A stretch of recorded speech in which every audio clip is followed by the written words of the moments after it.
बच्चों पूरा सुनना, और अभिभावक देख रहे हैं तो वो भी मेरा निवेदन है, वो भी पूरी बात सुने। अब जैसे लाइब्रेरी के नुकसान क्या है, क्या सभी बच्चों को जरूरत है, किस तरह से पढ़ाई करनी चाहिए। आपने हमने बहुत सारे टीचर ने नोटिस किया है, जो बच्चे जिंदगी में सफल हो सकते थे कोचिंग जाकर या घर पे पढ़कर, वो लाइब्रेरी ज्वाइन करने के बाद खत्म हो गए हैं, बर्बाद हो गए हैं। आप मोबाइल को एयरप्लेन मोड पर लगाएं, एग्जाम्पल के लिए अगर 100 बच्चे लाइब्रेरी बैठे हैं तो उसमें से 90 खराब हो जाएंगे, खत्म हो जाएंगे, 10-12 पढ़ पा रहे हैं। कई बार ऐसे केस आते हैं कि अगर वाईफाई 5 मिनट के लिए भी बंद हो जाए तो बच्चा 5 मिनट बेचैन हो जाएगा। भाई आप लोग 8 घंटे में 200, 300, 400 सवाल कर सकते थे और आपने 2-4 सवाल किया, आप खुश हो रहे हैं। बहुत सारे बच्चों का सवाल रहता है कितने घंटे पढ़ना चाहिए, ये बहुत बड़ी दिक्कत है।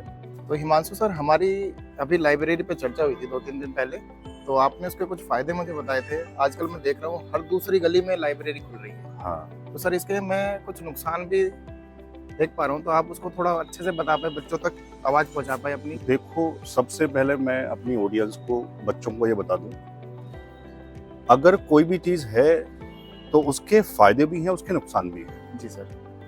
और अधिकांश ये देखा गया है भारत में नुकसान ज्यादा है, फायदे कम। वो कैसे सर? अब जैसे लाइब्रेरी सर बच्चों के पढ़ने के लिए बहुत बढ़िया जगह है, होना भी चाहिए, लेकिन सवाल जैसे आपने किया उसके नुकसान क्या है, और सबसे जरूरी सवाल, क्या सभी बच्चों को जरूरत है, किस तरह से पढ़ाई करनी चाहिए, और वहां रुकावटें, जो बैरियर है, जो दिक्कतें हैं, वो क्या क्या है। क्योंकि कई बार आपने हमने बहुत सारे टीचर ने नोटिस किया है, जो बच्चे जिंदगी में सफल हो सकते थे कोचिंग जाकर या घर पे पढ़कर, वो लाइब्रेरी ज्वाइन करने के बाद खत्म हो गए हैं, बर्बाद हो गए हैं। जी, मैंने भी ऐसे बहुत सारे बच्चे हैं, ऐसे बहुत सारे बच्चे हैं। तो ये क्या वजह है, इसको जानेंगे, थोड़ा सा चर्चा करेंगे। जी सर। तो सबसे पहले मैं बता दूं, सबसे जो बड़ी दिक्कत है, आप जब घर से लाइब्रेरी जा रहे हैं जी, तो आपका वहां जो माहौल है, एनवायरनमेंट है, वो कैसा, आपकी संगति, आपको जो दोस्त मिल रहे हैं वो कैसे मिल रहे हैं, सबसे पहला पॉइंट सर ये रहेगा।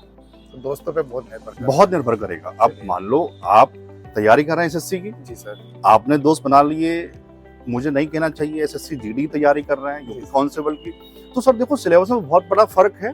बिल्कुल सर है। अब उस एसएससी वाले बच्चे को पढ़ना चाहिए 8 घंटे 9 घंटे, अब उसको पढ़ना है सिर्फ 3-4 घंटे, तो उसके चक्कर में वो बच्चा बर्बाद हो गया।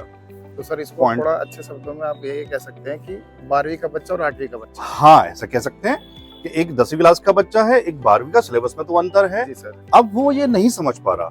अब एक जो सबसे बड़ी दिक्कत लगती है, बच्चों पूरा सुनना, और अभिभावक देख रहे हैं तो वो भी मेरा निवेदन है, वो भी पूरी बात सुने। बिल्कुल। जैसे कोचिंग में बच्चा आया या घर पे बच्चा बैठ के पढ़ रहा है, तो वहां उसको गाइड करने वाला कोई है। जैसे कोचिंग में आया, आप उसको बता रहे हो बेटे ये पढ़ ले, या घर पे पापा कह रहे हैं अब तूने ये कर लिया, आराम कर लिया, अब तू ये पढ़ ले। सर लेकिन लाइब्रेरी में वो किससे डिस्कस करेगा? वहाँ कोई भी नहीं, आजाद है, स्वतंत्र है, तो उसे जो करना है वो मन का मालिक है। अच्छा, बहुत बड़ा कारण ये हो गया। ये तो बड़ा है। वहाँ उसके बाद जो सही डायरेक्शन, जो गाइड करने वाला होना चाहिए, आओ चलते चलते बात करते हैं, तो वहाँ कोई उसके पास नहीं है सर। अच्छा। अब उसका बहुत बड़ा नुकसान ये बच्चों को उठाना पड़ रहा है। बिल्कुल। कोई टाइम टेबल फिक्स नहीं है, कब क्या पढ़ें, किस तरह से पढ़ें, पहला पॉइंट। दूसरा सर, सबसे बड़ा जो बैरियर है, काश ये वाली बात बच्चे समझ पाए, इसको नोट कर पाए, वो है सर मोबाइल, जो आपने यहाँ बैन कर रखा है, जो हमने अपनी कोचिंग में बैन किया। बिल्कुल सर। अब ये सुन के हर बच्चे के दिमाग में आएगा, कुछ हंसेंगे कि मोबाइल नहीं होगा तो हम पढ़ाई कैसे करेंगे, ऑनलाइन क्लास। हाँ, अब मैं ये कह रहा हूँ, सबसे पहले जिन बच्चों को ऑनलाइन क्लास की जरूरत है, कायदे में मुझे लगता है शायद यूपीएससी के जो स्टूडेंट हैं, मेनली उनको ज्यादा जरूरत होती है क्लासेस की। ठीक है, चलो एसएससी वाले बच्चों को भी जरूरत है, तो मेरा मानना ये है लैपटॉप रहे क्लास देखने के लिए। बिल्कुल सर। अभी बता, उस पॉइंट पर आता हूँ। मान लो लैपटॉप नहीं है, तो मोबाइल में एयरप्लेन मोड का फंक्शन होता है। बिल्कुल होता है सर। आप समझ रहे हैं जी। आप मोबाइल को एयरप्लेन मोड पर लगाएं, तब वीडियो को देखें। अब ये हर बच्चा एग्री करेगा। अब दिक्कत क्या होती है, हर आधे घंटे में बच्चे का फोन बज रहा है, मैसेज आधा घंटा तो बहुत ज्यादा मैंने कह दिया, हर 10 मिनट में, हर 15 मिनट में वो रील खोलना शुरू कर दिया उसने, या फिर वो क्या करेगा, फोन आके हाँ भाई, और जबरदस्ती के दोस्त और चैट चल रही है। बेवजह वाले है ना। तो ये बहुत बड़ा बैरियर है मोबाइल, जिसने देखो लाइब्रेरी का फायदा था, लेकिन अब इससे नुकसान ज्यादा हो रहा है। मैं ये कह रहा हूँ, एग्जाम्पल के लिए अगर 100 बच्चे लाइब्रेरी में बैठे हैं जी सर, तो उसमें से 90 खराब हो जाएंगे, खत्म हो जाएंगे, 10-12 पढ़ पा रहे हैं। सर ये क्या काम से बचने के लिए और आजादी हाँ सर, चाहिए? जैसे कुछ का तो यही रहता है कि चलो लाइब्रेरी में एसी मिल जाएगी, वाईफाई मिल जाएगा, तो घर से काम से बच जाएंगे। बिल्कुल। अब घर वालों की नजर में लग रहा है कि बच्चा हमारा 10 से 12 घंटे पढ़ रहा है। तो सर जैसे अभी मोबाइल वाली बात मैं कह रहा था, तो कायदे में लाइब्रेरी का मतलब है सेल्फ स्टडी। जी सर, आपके पास जो नोट्स है ना, आप उनको रिवाइज करें। आपने नोट्स तो कोई जिंदगी में बनाए नहीं है, बिल्कुल। अब आप पूरी तरह से मोबाइल पर डिपेंड हो गए हैं और आप चाह रहे हैं सिलेक्शन हो जाए, तो ये तो बहुत मुश्किल काम हो जाएगा। सर ऐसा मैंने भी महसूस किया है कि जब लाइट चली जाती है, हाँ वाईफाई बंद हो जाता है, तो बहुत बच्चे परेशान हाँ, होते हैं। कई बार ऐसे केस आते हैं कि अगर वाईफाई 5 मिनट के लिए भी बंद हो जाए जी, तो बच्चा 5 मिनट बेचैन हो जाएगा, बिल्कुल कि मतलब उसके पास 5 मिनट का कंटेंट भी नहीं है पढ़ने के लिए। आप मुझे बताइए, बिल्कुल, क्या नोट किया है उसने? हाँ, क्या वो नोट्स, इतने नोट्स भी उसके पास नहीं है कि अगर वाईफाई 5 मिनट 10 मिनट बंद हो गया तो उसको पढ़ पाए। बिल्कुल। तो ये बहुत बड़ी रुकावटें हैं और इनको अभी बच्चा समझ नहीं पा रहा है। मैंने शुरू में ही कहा था ना, जो बच्चे कामयाब हो सकते थे वो लाइब्रेरी ज्वाइन करने के बाद बर्बाद हो गए। ऐसे बहुत सारे बच्चे हैं, मैंने अपनी आंखों से देखे हैं, मैंने अपने कोचिंग में देखे हैं ऐसे बहुत सारे बच्चे। कई बच्चों को समझाया, कुछ समझ पाए हैं। तो अब ये जो हमारा पॉइंट है कि कंटेंट वाली बात, सर ये बहुत बड़ी समस्या आ चुकी है। सर ये तो काफी बड़ी समस्या है। अब हर बच्चा मोबाइल पे डिपेंड हो गया है, नोट्स उसके पास है नहीं, तो सर वो कैसे कामयाब हो जाएगा? थोड़ा आप बताइए सर। अब नहीं, एक और बैरियर मैं आपको बताऊं ना, जो सबसे बड़ा बैरियर है जी। अब होता क्या है, जैसे मान लो एक ग्रुप बन गया है जी जी, अब उसमें से आपसे कोई सवाल नहीं हो रहा है। अब वो सवाल ऐसा है, वो किसी पेपर में नहीं आएगा, बस मजे के लिए, चेक करने के लिए। ठीक है। अब हाँ, व्हाट्सएप वाला जो घूमता रहता है इधर उधर, या मैं कहूँ पेपर में आया भी है तो ऐसा एक आध सवाल ही तो है, अब छोड़ दो ना उसको।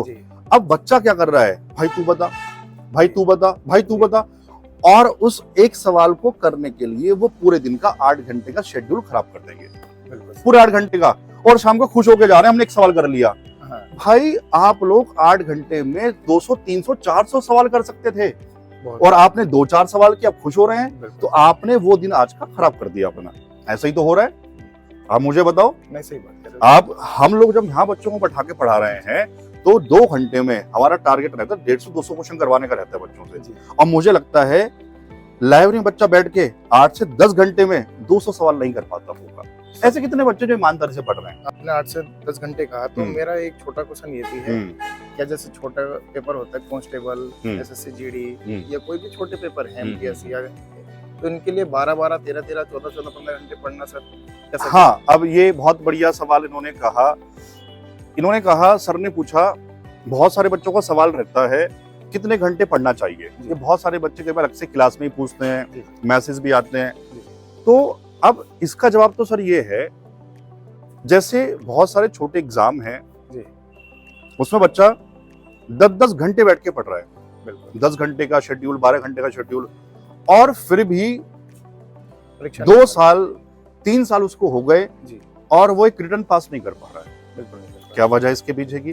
जबकि आप ये जान रहे हैं, अगर 10 घंटे 12 घंटे कोई बच्चा बिल्कुल लगन से, ईमानदारी से, और कंटेंट उसके पास बेहतर है तो शायद वो यूपीएससी जैसा परीक्षा भी पास कर ले। बिल्कुल कर सकते हैं। हकीकत है सर ये, और है मुझे ना? लगता है यूपीएससी एस्पिरेंट के लिए 10-12 घंटे सफिशिएंट होते हैं। बहुत होते हैं 10-12 घंटे, जो बड़े बड़े टॉपर्स हुए हैं जी, और बहुत बड़े टीचर जिनका नाम है, विकास सर, वो यही बता रहे हैं जी। अब लेकिन एक बच्चा पुलिस की तैयारी करने आया है, अब वो क्या कर रहा है, घर वालों को दिखाने के लिए मैं 10 घंटे 12 घंटे पढ़ रहा हूँ, 2 साल से पढ़ रहा हूँ। तो सर ये वजह जो शुरू में मैंने आपसे डिस्कस किया, उसके बाद अपने कोई नोट्स नहीं है, ग्रुप उसने ऐसा बना लिया है जिनको ना खुद पढ़ना है ना उसको पढ़ने देंगे, और 1-2 सवाल के चक्कर में अपना पूरा दिन अपना वो खराब कर रहा है। ये बहुत बड़ी दिक्कत है। तो मैं तो यही कहना चाहूंगा बच्चों से लास्ट में, सर अगर घर पे माहौल है तो मैं तो ये कहूंगा घर बैठ के पढ़ लो। आपके आसपास कोचिंग है, गांव देहात में वो बहुत मेहनत कर रहे हैं, वो लोग छोटे टीचर जो हैं, आप उनके पास बैठ के पढ़ लो, आप उनसे पूछो सर किस तरह से पढ़ा जाए। बिल्कुल सर। लाइब्रेरी का मतलब कायदे में है, इस बात पे थोड़ा ध्यान देना जिनके घर में एनवायरनमेंट नहीं है, माहौल नहीं है, बिल्कुल वो बच्चे ज्वाइन करें। जैसे यूपीएससी वाले बच्चों की मान लो क्लास होनी है लाइव, वाईफाई की गांव में सुविधा नहीं है, जी उन बच्चों के लिए मस्ट है, बिल्कुल। उन बच्चों के लिए मस्ट है। अब सर जीडी की तैयारी कर रहे हैं, 12-12 घंटे बैठ पुलिस की तैयारी कर रहे हैं, आप कह रहे हैं यार मुझे लाइव क्लास, क्या ढोंग कर रहे हैं आप लोग। जी, बढ़िया से नोट्स बना लो, सेल्फ स्टडी करो, पेपर निकल जाएगा। जी। और जितना हमारा टाइम खराब कर रहे हो अपने शरीर पे काम करो, फिजिकल तैयारी करो, बढ़िया दौड़ मारो। मोबाइल जबकि के- सर मेरी अपनी खुद की लाइब्रेरी है, अच्छा। मैं खुद ये वाली बात कह रहा हूँ कि लाइब्रेरी कायने जरूर उस बच्चों को होना चाहिए जिसके घर में माहौल नहीं है। नहीं सर, आप मुझसे डिस्कस भी करते रहते हैं कि मैं यूपीएससी और एसएससी जो सीजीएल की तैयारी कर रहे हैं उन कैंडिडेट को ज्यादा प्रेफर करना चाहते हैं। हाँ, अब ये कोशिश है जी बहुत जल्दी भविष्य में कि विद्यालय लाइब्रेरी में हम लोग ये काम करने जा रहे हैं। जी मोस्टली यूपीएससी वाले बच्चे ही आए जी। या एसएससी सीजीएल वाले बच्चे आए, अच्छा सर। और उनके लिए जो पूरी किताब बुक्स हैं वो मैं ला के दिल्ली से यहाँ प्रोवाइड कराऊं, जी सारा कंटेंट उनको मिल जाए। जी सर। और कुछ ऐसी व्यवस्था भी की जाए बच्चों के लिए कि मोबाइल की एंट्री ही ना रहे, अच्छा, कुछ मोबाइल ऐसी व्यवस्था किया जाए, बाहर वो उनके पीसी जमा हो रखवाए जाए। जाएं, जी जिन बच्चों का लैपटॉप नहीं है वो टेबल पे कंप्यूटर रखवाए जाएं, कुछ भी ऐसी व्यवस्था किया जाए कि मोबाइल को हटाया जाए लाइब्रेरी से। तो अगर लैपटॉप बच्चों के पास है ठीक है, मान लो नहीं है तो जिन बच्चों का लैपटॉप नहीं है उन टेबल से पीसी रखवाए जाए, तो बच्चा वहां से उसको टेस्ट लगा पाए, वहीं से अपनी क्लास लिख पाए। तो वो आप प्रोवाइड कराएंगे? हाँ, वो हम प्रोवाइड कर रहे हैं सर, ये बहुत मेरी बढ़िया। कोशिश है ये तो कि बहुत बढ़िया कोशिश है। मोबाइल सर सच में ये बहुत ज्यादा नुकसान बच्चों के लिए पहुंचा रहा है। और ये बात आज जो हमने चर्चा की है, मैं जानता हूँ सारे बच्चे इसको नहीं समझ पाएंगे।